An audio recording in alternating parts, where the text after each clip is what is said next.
You're listening to Release Your Resistance with Bex Beltran, episode 124.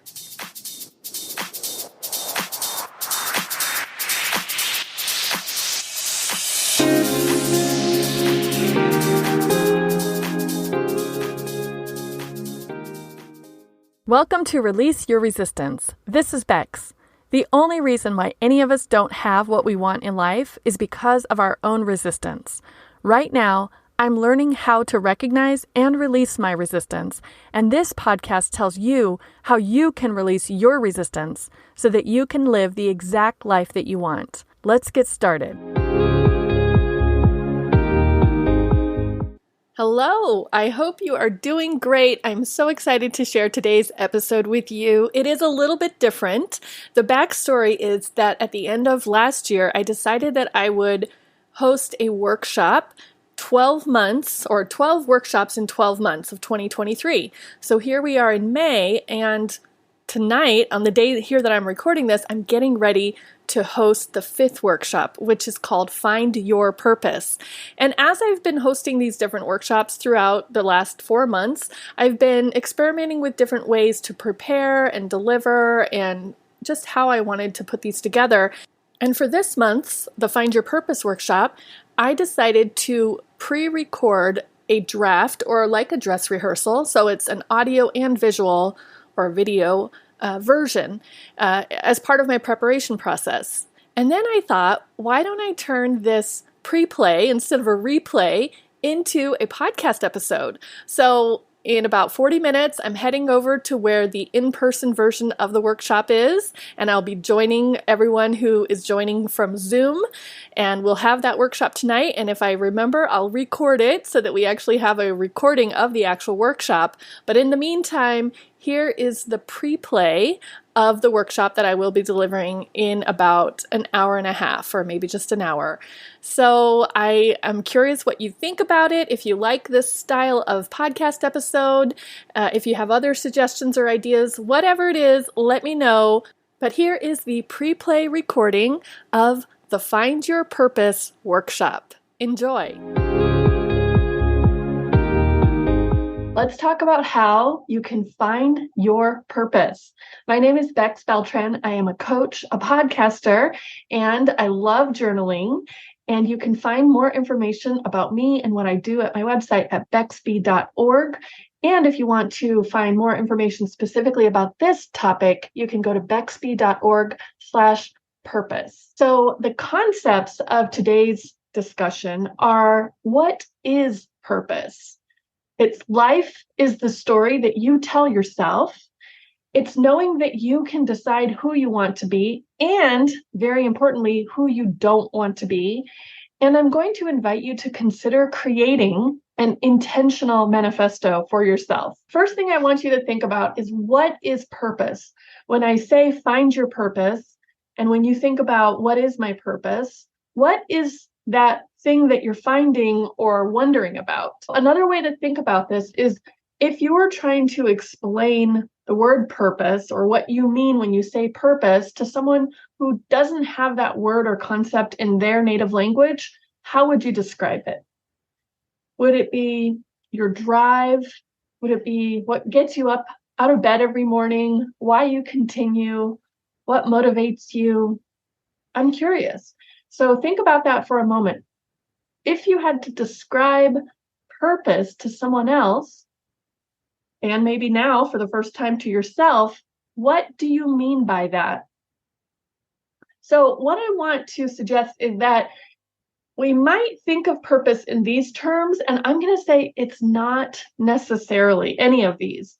It doesn't have to be a calling. It might be, but that creates a lot of pressure and creates a lot of expectation. And if you think of your purpose as a divine calling or some type of calling from the universe, that might put a lot of weight on it. It certainly doesn't have to be an occupation. It might be. So some people, their purpose aligns with their occupation, or their career aligns with their purpose. But I would say most people, that's not a complete parallel path. There might be a little bit of aligning or a little bit of overlap, but I don't think most people's career or occupation or how they spend their time or how they earn their money needs to necessarily be part of your purpose or lead to a purpose or any of the above.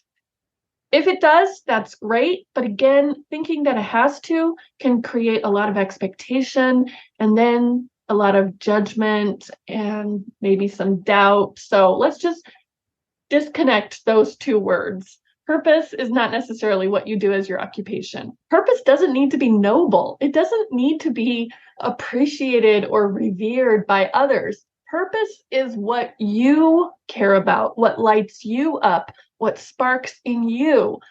And if you share it with other people and make it part of your outward identity, great. If it's just something that you know internally, it's just a quiet knowing, great.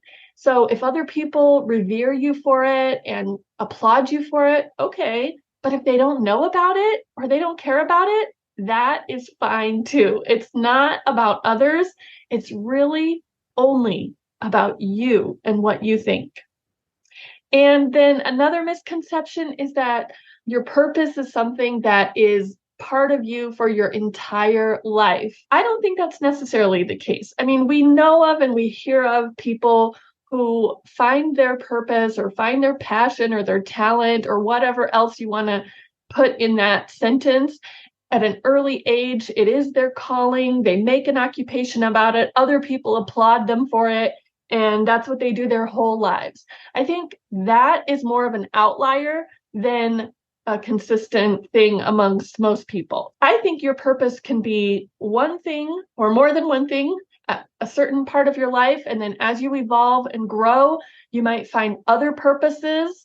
You might find a different calling. You might find a different occupation. So I don't think this idea of purpose, first of all, is singular, nor is it lifelong. I think you can have many purposes at many different times throughout your life. And your life really is the story that you tell yourself. And this sentence is so important because the word story is in there. It's not a fact. It's not an absolute truth. It is literally a collection of thoughts that you think, and therefore it is a story. And it's what you tell yourself. It's not what your parents tell you. It's not what society tells you. It's not what your government tells you. It's what you repeatedly tell yourself. And I just think this sentence, life is the story you tell yourself, is so liberating because think about where you are right now in your life, what you're doing, what you know, what your experiences have been, and then contrast that or compare that to an earlier point in your life when you didn't have the experiences that you have now, when you didn't know or understand or realize what you now know. And if you compare those two parts of your life and you go back, like let's say maybe when you were 18 years old, or maybe when you were 15 years old, and you think, wow, if I knew then at that age or at that point of my life, what I know now, what I have since realized and learned and experienced, I would do things differently. So let's answer that question. If you did know then what you do know now, what would you do differently? So all these ideas might pop up for you. Maybe for some people, they might say, oh, I would save money, or I would spend more time with my family, or I would follow the things that light me up instead of doing the things that people tell me to do. Whatever those sentences are for you, whatever those ideas are that you would do differently, apply all that wisdom and experience and perspective to yourself today.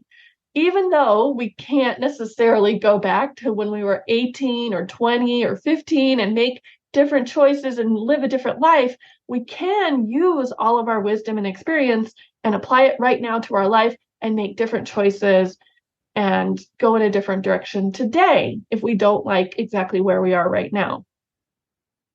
You get to decide who you want to be. So look at your life right now. Look at the way it is. Who decided where you would work? Who decided where you would live? Who decided who you would be, right? It again, many of us were maybe set on a default path, society or our parents or our religion or a book or a novel or a movie told us this is the way we're supposed to show up. This is the way we're supposed to be. This is how we're supposed to dress. This is what we're supposed to like and want. This is a perfect time to reevaluate all those decisions. And you can start today and think, well, who do I want to be now with this openness and with this awareness and with this freedom? Who do I want to be? So you can ask yourself, what do you currently have in your life that you don't want?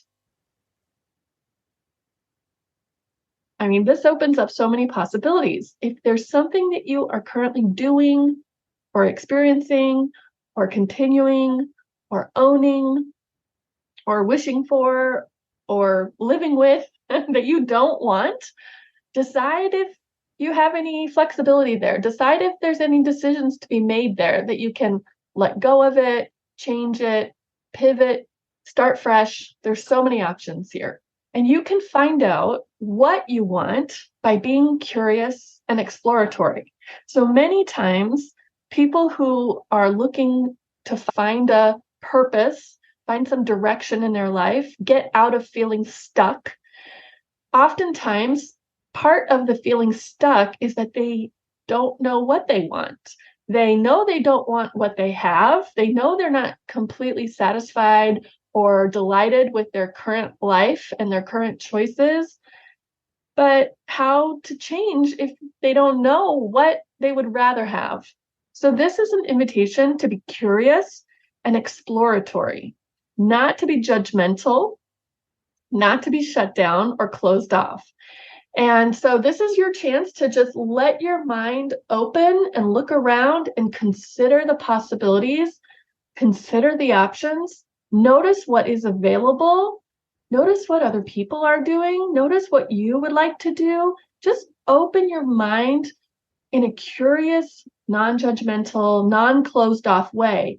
And this is a chance to be exploratory in the sense of you might take one step in this direction and then turn around and go in a different direction. You might look in that corner and decide not to continue in that corner and take a different path instead. So just imagine yourself being so open-minded and so curious and exploratory. And then you can get closer to finding your purpose. I want to introduce the idea of sparks and smothers. If you're like me, throughout your life, there have been some little sparks, some little ideas that kind of presented themselves in your mind, either from your own mind or through watching a movie or reading a book or overhearing a conversation or being in a conversation or noticing someone. There's been some kind of a little spark like, that would be fun.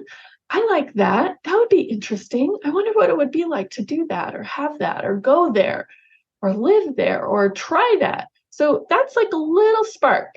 And sometimes those sparks just stay there as just a little spark. It's just kind of fun to imagine or daydream or think about. And sometimes those sparks actually get fanned. You know, you fan the flame and it grows and it actually does kind of light you up and it warms you up and you take action towards it. And maybe you even make decisions and invest in whatever that little spark is. So I want you to think about right now, what is sparking your interest? Have you had any little nudge lately? Have you got any little inspiration? There's 3 time periods I want you to think about. What sparks have you noticed? Now, like within the last 24 to 48 hours, maybe in this month, what has been a little spark for you? Lately, like within the last, maybe this year, maybe the last couple of months. And then what is a spark that keeps showing up for you in different ways at different times that your mind keeps on reintroducing, even though you've already shut it down or even though you tried it once and it didn't work? So what spark keeps reigniting and comes back? So this might be a good time to pause and write down some of these little sparks that you've noticed throughout your life, either recently, lately, or always, continuously. Then I also want you to think about what smothers that spark. Oh, this is a tough one, right? So you get the idea, you think, oh, that would be interesting, or oh, I wonder what it would be like to do that, or wear that, or try that, or taste that, or make that. What reality, and this is in quotes, or what quote unquote reasons shut that spark down, smother that spark? It keeps you from considering the spark. So if you have had a spark today or yesterday or this week, and then some reality set in and said, I couldn't afford that, or I would never do that, or I'm too old for that. That's the smothering. That's what smothers the spark. So think about what sentences have smothered some of your sparks. When you were much, much younger and you get a little spark, like, oh, I would love if I could live my life in this way. And then some thought, some sentence smothered that spark. You can't afford that. People wouldn't like it if you did that. No, that's not how that's not how that's not what people in your position do. Whatever the sentences that are that smother the spark, let's take notice of those, because that smothering is resistance. Your brain is very logical and rational, and it tells you that no, it's just being realistic. It's just being practical. It's just giving you the honest reasons. But the true reason that that spark has shown up for you is because it is interesting for you. You are curious about it. You might want to explore it. And just because you explore a spark doesn't mean you have to sign up for it. It doesn't mean you have to promise that you will fan the flames of that spark for the rest of your life. It just means you have to be curious and explore it to see if you want to go further with it. And once you have noticed and been curious and been, explored your sparks and been interested in, and you'll do this exercise that I'm about to suggest to you, then you can create your own intentional manifesto, because you get to decide how you introduce yourself, both to yourself and to others. So by having an intentional manifesto, it's like something that you are stating outwardly and inwardly. It's how you are presenting yourself and showing up and being in this world. And it's something that you believe in because you came up with it intentionally, instead of letting the world tell you how you had to be or how you should be or what's the best way to be. So that's what I'm going to suggest that you do, is write yourself an intentional manifesto and then live by that manifesto for as long as you like it, as long as it still matches your intention. And as you grow and as you change, maybe you will change your intentions. Maybe your manifesto will evolve and grow with you. That's great, because you are not writing any of this in stone. You can metaphorically write your manifesto in pencil.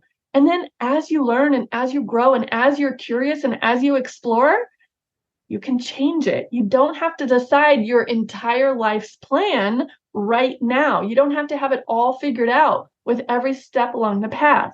You can just think of what might be the next thing I might want to do, and then go in that direction. This is your life, So you get to develop your own character. I love to make the metaphor of thinking of your life as a movie. So what if there was a movie about your life? Some people, that sentence or that question creates a lot of drama and anxiety, because they think, oh, I would hate that. Don't make a movie about my life. It's not good enough. It's boring. I'm this, I'm that. Okay, you get to decide. You get to develop your own character. You decide on the wardrobes, the scenes, the props, and the storyline for your life. So isn't that fun to think about? If your life was a movie, what would the plot be? What would be the scenes, the first act, the second act, the third act? What would the hero's journey look like? How would you overcome your trials and tribulations and obstacles? And as you're thinking of your life as a movie, I want you to let this be a resistance-free zone. So any of those smothering thoughts that might say, oh, you're too old for that, or you could never do that, or people don't really appreciate that, or this doesn't even make sense. No, we're not going to let any resistance in while you're thinking of your life as a movie. you're just going to let yourself be curious and exploratory and let yourself come up with different ideas and different possibilities that spark something in you and make you want to go further in that direction. So in order to do this, you can think, because you're thinking of yourself as a character in the movie, you can answer character development questions about your future self. Once you've answered those questions, that will also help you in writing your manifesto. And then that can be your purpose. So do you see how I'm not saying your purpose should be a calling or an occupation, and it doesn't have to be a lifelong quest? It's really you living the life of the character yourself that you want to develop. That can be your full purpose. And you get to believe that you are the director of your own movie. There is this exercise. I'm just going to give you a mini version of it right now, but you can make a much longer version that will really give you so much more insight.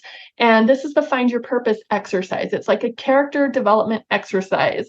If you were writing a character for a book or a movie, you would think about, who is this character? How do I want this person to be? How do I want them to show up? What do I want them to like and dislike, and where would they live, and what would they do, and how would they be? All of those kind of questions. You can use character development questions like that a writer uses, and you can just compile a whole list of those questions. I have a mini list for you. And then there's a notebook as well that has so many questions. So you go through and you answer all the questions.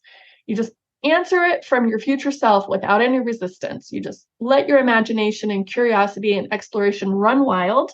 And then once you have all of those answers, then you can kind of edit and wordsmith and move things around and notice patterns and cross things out. But again, not from a place of resistance, just from a place of refinement while you're still being open and curious and exploratory. So resistance will probably appear. This is kind of a difficult exercise to do if you haven't really let your imagination run wild before, and your resistance wants to save you from disappointment, and your resistance wants you to protect you from the unknown. So somewhere, maybe even right now, as you're hearing me describe it, there's some resistance. Maybe once you get started, you'll think, oh, this is hard. I can't do this. I don't know how. Or maybe once you've written the character development questions out, then you'll think, I can't do this. What was I thinking? Somewhere or many places along the line, resistance will show up. So resistance coaching can help you notice and release your resistance. I am a resistance coach.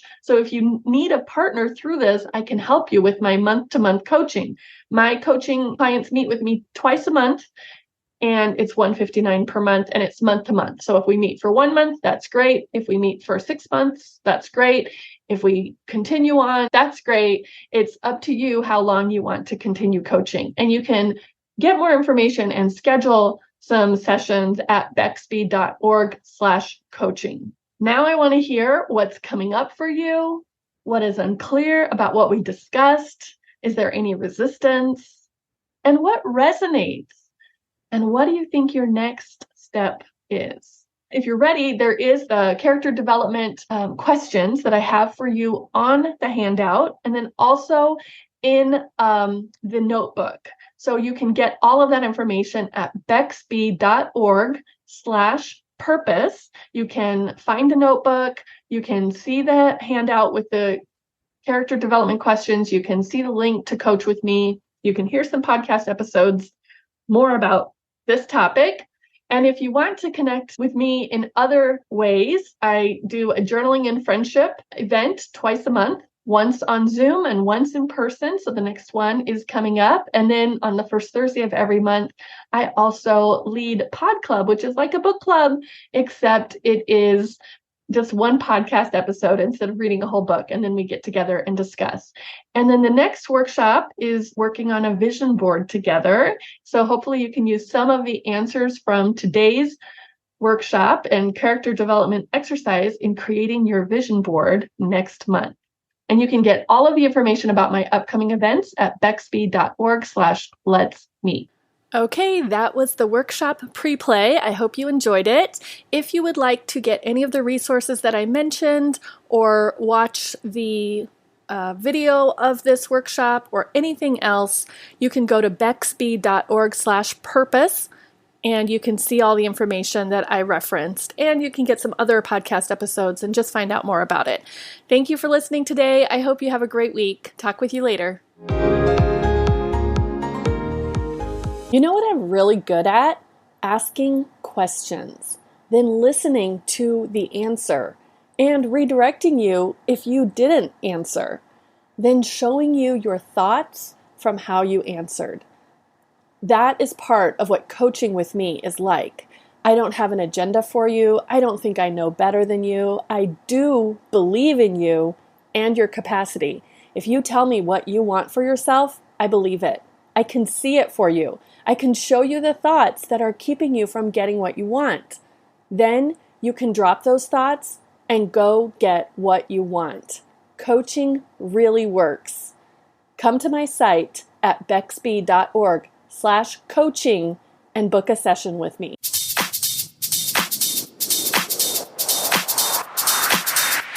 This has been Release Your Resistance. Thank you for listening. If you like this podcast, make sure you're subscribed and leave a review on Apple Podcasts. Also, think about someone who you know who would love this episode and share it with them. There should be a share button on your app if you're listening to this on your phone.